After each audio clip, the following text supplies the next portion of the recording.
G'day guys, I'm scared and I'm gonna launch the all new BMW M4. So here we go.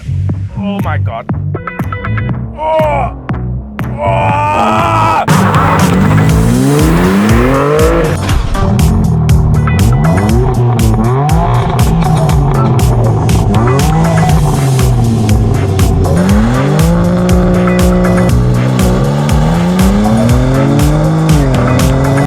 BMW M4 I'm driving here today and the M3 which I'm driving next week have just gone on sale here in Australia and oh my God. Let's just say they are that insane. The M4 is a sleek coupe competitor to the Mercedes AMG C63S. And apart from looking totally bonkers, drives like no car I have ever driven. If you're in the market for oh my God. If you're in the market for an eye-catching, high-performance, rear-wheel drive coupe like no other, then, well, look no further. Or if you're like me and you will never be able to afford one, enjoy this stupidity that is today's review. Because you'll be getting a lot of that. Oh my God, oh my God. Now the BMW M4 starts at just over 169,000 Australian dollars. And the base model M4 doesn't have the same power as the competition that I'm driving here today. No, that M4 has a tiny little twin turbo inline 6-cylinder engine and it pumps out a very small 353 kilowatt of power and just 550 Newton meters of torque. Sad. You can actually get that model with a manual transmission still. The competition comes solely with an 8-speed automatic. And that model has made up 10% of the pre-sales here in Australia, which is pretty impressive. But you step up to the bigger, more powerful M4 competition, and even though it has the same engine, this engine has a better tune on it, pumping out 375 kilowatt of power and 650 Newton meters of torque. And it will set you back starting at just over 180,000 Australian dollars. But this car I'm driving here today has the M Carbon package on it, which includes a carbon roof, carbon wing mirrors, it's got carbon at the front and on the rear diffuser. You also get carbon ceramic brakes painted in gold, and they look incredible, and carbon bucket seats, which is worth the 20 grand alone. Oh my God, they are beautiful. Excuse me here while I give it a bit of the sauce. Oh my God.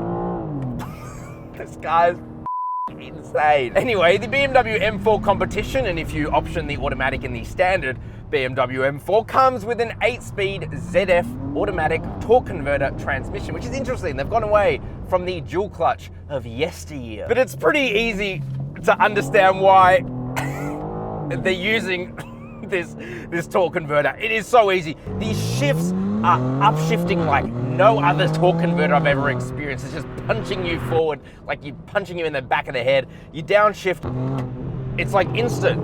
It's insane how quick it is. And you do have a little toggle on the gear knob where you can change the ferocity of the gear shift. So if you want to make it a bit more tame, you can do that. If you want to make it a bit more hard, this car's just nuts. Now the BMW M4 is a rear-wheel drive car. That's what I've got today, but all-wheel drive will be offered for the first time ever. And that will be absolutely ferocious, but this rear-wheel drive is just so grippy anyway, amazingly. I have never experienced so much grip from a car that has so much power going directly to the rear wheels. Now, part of the reason for that is compared to a standard BMW 4 Series, the suspension is lowered, you've got stiffer dampers too, and also there is more camber on the wheels. But the other reason is because you have an electronically controlled limited slip differential, which just, it puts power down so perfectly at the rear axle. It's just insane. In my C63S review that I did, and you should absolutely go watch that after this review, if you put your foot down at any speed, the back wheels would just spin out all the time. This, it's just so good. It actually makes no sense to me how good this car is. Of course, what you want to know is how quick the BMW M4 is in a straight line. The 0 to 100 or 0 to 62 miles an hour is, oh my God.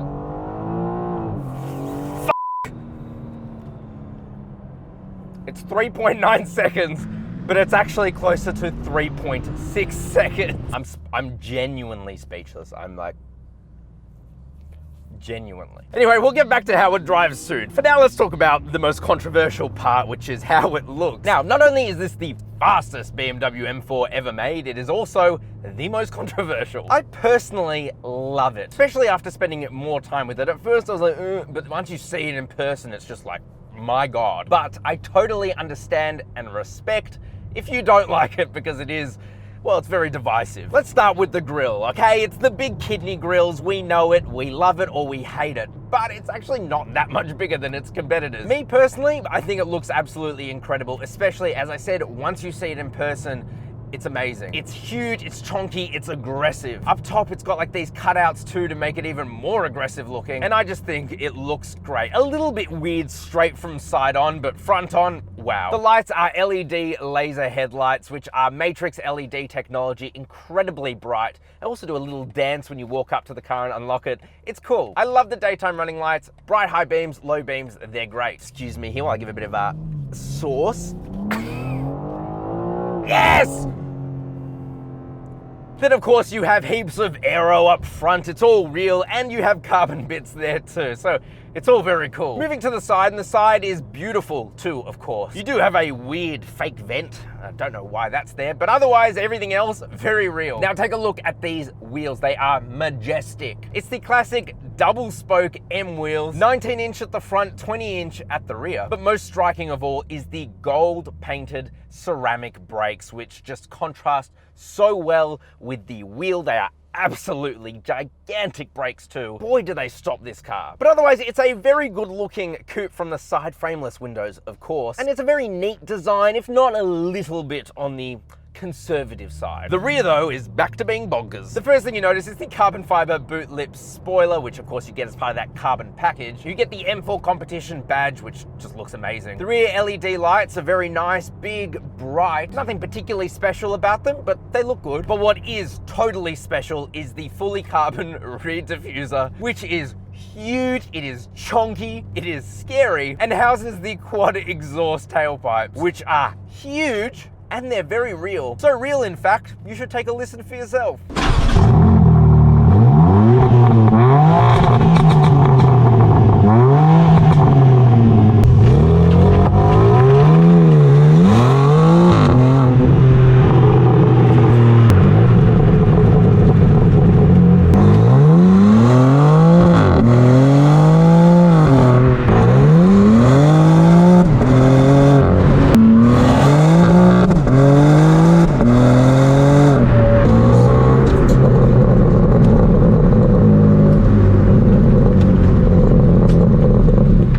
What do you think sounds better, the BMW M4 Competition, or do you prefer the sounds of the last V8 AMG C63S, which sounds like this?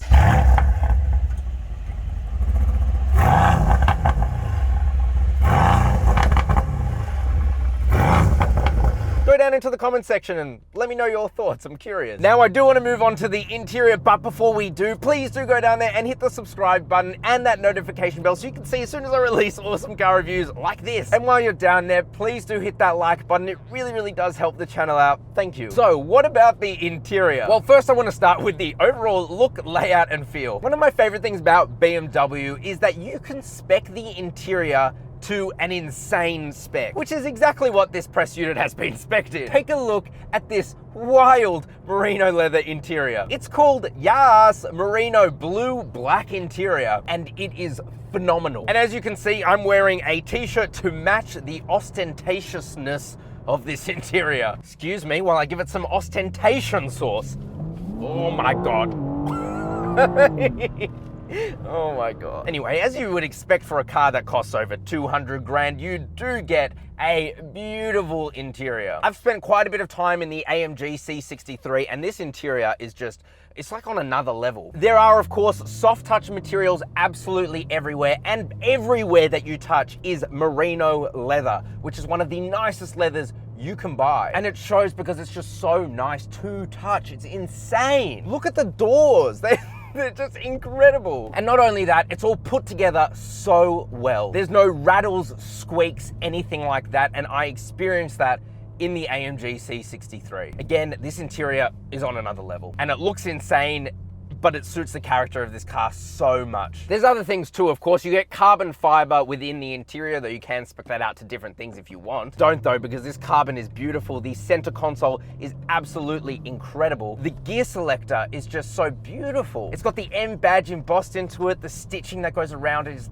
perfect, and it feels so good in the hands. And of course, the M4 Competition badge is just iconic. I could go on for days about the way this interior looks, but I better not. But it's just incredible. Get this color, get the Yas interior, it's worth it. Anyway, ergonomics and practicality. These seats are adjustable in a million ways. They're very good. And the bolsters on them do inflate despite these being just insane seats. The steering wheel is adjustable manually though, which is a bit of a shame, but it's fine. And then up front, you get 2 cup holders in the center. You get 2 more in the doors, actually quite large, the door bins. The center armrest, apart from being so soft and comfortable, is actually quite large too. The glove box is also a very good size. And then up front, you get a wireless charger, you get a USB-A port and a 12-volt socket, and then within the armrest, you also get a USB-C port. So you got plenty of options for charging. And now we have to talk about these seats. I can't wait any longer. They are fucking bonkers. If you are buying an M4, you have to option these seats. Now, these standard seats are very comfortable. In fact, they'll be more comfortable if you're a thicker person, but as a thicker person, I fit within these seats very well. I'm perfectly supported in every way, despite them looking like they're straight out of Star Wars. You do have some odd designs, like in the center is a carbon hump, which is interesting, but you know what? It really does guide my legs to sit really where they need to. I'm very well supported, very well supported. They, of course, feel great too, and the reason that they're called carbon seats, by the way, is, well, take a look at the back of them. The carbon weave on them is gorgeous. Believe it or not, the seats are also heated. Totally unnecessary, but good. They are merino leather with Alcantara on them too, so you're getting a very nice quality seat, and again, it just feels it. And the M4 logo does glow at nighttime. It's such a cool little feature to have. Again, I'm in love with these seats, absolutely in love. This steering wheel, again, is just like the other 50% of the experience. It's nuts. It's a thick, fat boy with a capital PH. It's big, but it's just perfect. You have the M stitching that goes around it, the tricolor, very cool. It does have real carbon fiber bits just plastered all around it. Look at the carbon fiber paddles. They're just perfect. And they feel so good when you upshift with them. It's, I love it. You can also change between different driving modes that you can pre-select. So M1, M2. And within these menus, you can change the engine response. You can change the suspension setup, the steering, of course. You can change the braking on this car so you can make it more responsive when you put your foot down, which is just absurd. You can turn off traction and change between 10 different levels of traction control. And yes, this does come with a drift mode. It eggs you on to drift it, not that I will. And then with the transmission, you can change it from automatic to manual with 3 different selections within each. So you have 6 different ways you can set up the transmission. You can set up M1, M2, however you like. And then of course, the buttons on here just control absolutely everything within the interior. You really don't have to take your hands off the steering wheel. And a big shout out to the safety systems of this car and the adaptive cruise control. This thing can drive itself better than pretty much any other car I have been in. You literally press the button on the steering wheel. In front of you, it shows you a visualization of everything that's going around, just like the Tesla Model 3. Not quite as good though. However, it will come to a stop itself. It will start itself going forward, and it hooks you up dead center in the lane. This car is an amazing daily driver, believe it or not. But anyway, we don't want that. Turn off. In front of you is a great big 12.3-inch digital instrument cluster, which is awesome. It's the same as what you get on a lot of BMWs. However, it's like next level. So when you're on the standard screen, on the left-hand side, you have the speedometer. On the right-hand side, you have a nice, big, bright tachometer. In the center, you can show maps, or you can show that assisted driving display. And then if you press M mode and you put the car into sport, it will change the dials to the sport dials, which are just nuts. And that also changes the heads-up display, which in standard form is not very in your face. You know, it's totally fine. And then this just takes it to another level. Speaking of another level, excuse me.